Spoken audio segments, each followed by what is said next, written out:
آج class 10 biology میں ایک انٹرسٹنگ ٹاپک ڈسکس کریں گے، ہومیوسٹیسس ان ہیومنس، یعنی ہمارے ہیومن باڈی کے اندر کی جو انٹرنل انوائرمنٹ ہوتی ہے اس کو ریگولر اور مینٹین رکھنا ہومیوسٹیسس ہوتی ہے۔ ہومیوسٹیسس 2 ورڈز کی کمبینیشن ہے۔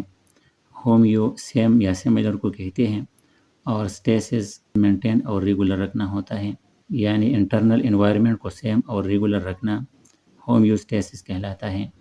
اس میں 3 سٹیپس ہوتے ہیں اور ان کو 1 بائی 1 ڈسکس کریں گے۔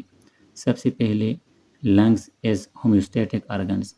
ہمارے لنگز ہومیوسٹیٹک رول پلے کرتے ہیں۔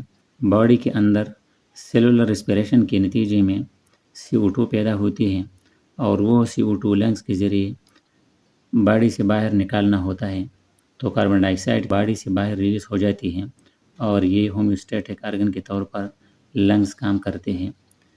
باڈی کے اندر سیلز کے اندر سیلولر ریسپریشن ہوتی ہے۔ آکسیجن کی موجودگی میں گلوکوز کی بریک ڈاؤن ہو کے CO2 H2O اور انرجی پروڈیوس ہوتی ہے۔ یہ انرجی مائٹوکونڈریا میں ATP کی شکل میں موجود ہوتی ہے اور جب ریکوائر ہوتی ہے سیل کو تو پھر پرووائڈ کی جاتی ہے۔ یہ کاربن ڈائی آکسائڈ اس پروسیس میں پروڈیوس ہوتا ہے۔ یہ ایک ویسٹ مٹیریل ہوتا ہے اور یہ ایسیڈک ہوتا ہے نیچر میں۔ بلڈ سرکولیشن کے دوران کاربن ڈائی آکسائڈ ٹرانسپورٹ ہو کے لنگز میں چلا جاتا ہے۔ وہاں پر لنگز کے اندر الویولائی میں آکسیجن کے ساتھ اس CO2 کی ایکسچینج ہوتی ہے اور یہ باہر ریموو ہو جاتا ہے ایکسپائریشن میں۔ ابھی اس میں آپ نے دیکھا کہ لنگز ہومیوسٹیٹک آرگن کے طور پر کام کرتے ہیں اور جو ایکسٹرا کاربن ڈائی آکسائڈ ہوتا ہے باڈی کے اندر اس کو ریموو کرنا یہ لنگز کا کام ہوتا ہے۔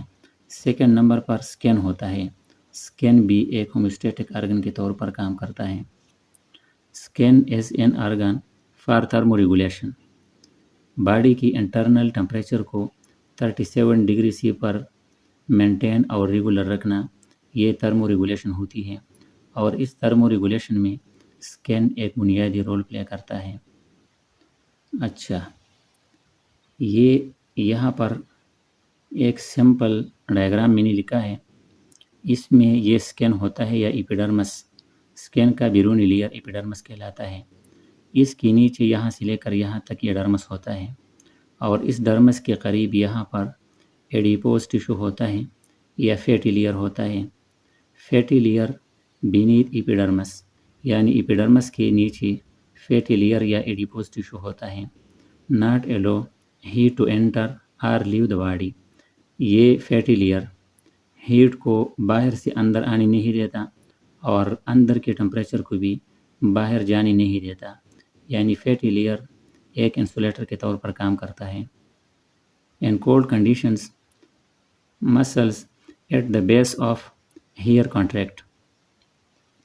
جب سردی ہوتی ہے، جب کسی پرسن کو سردی لگ جاتی ہے تو اس سردی کے دوران اس کے ہیئرز کے قریب کے جو مسلز ہوتے ہیں وہ کانٹریکٹ ہو جاتے ہیں اور یہ مسل ایریکٹر پیلے کہلاتے ہیں۔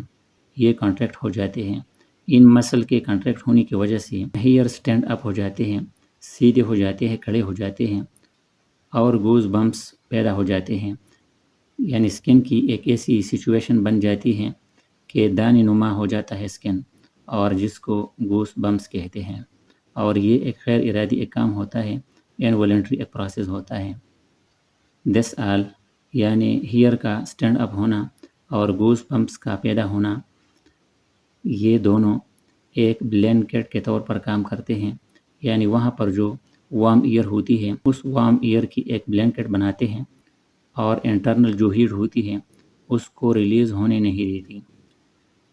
ان وارم کنڈیشنز سویٹ ریلیزز۔ جب گرمی کا موسم ہوتا ہے یا کوئی ایکسرسائز کرتا ہے تو اسی میں سویٹ ریلیز ہوتا ہے۔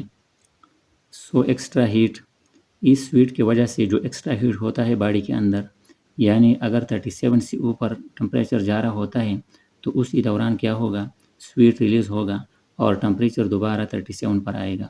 اس کے علاوہ some amount of water, salts, nitrogenous waste escape.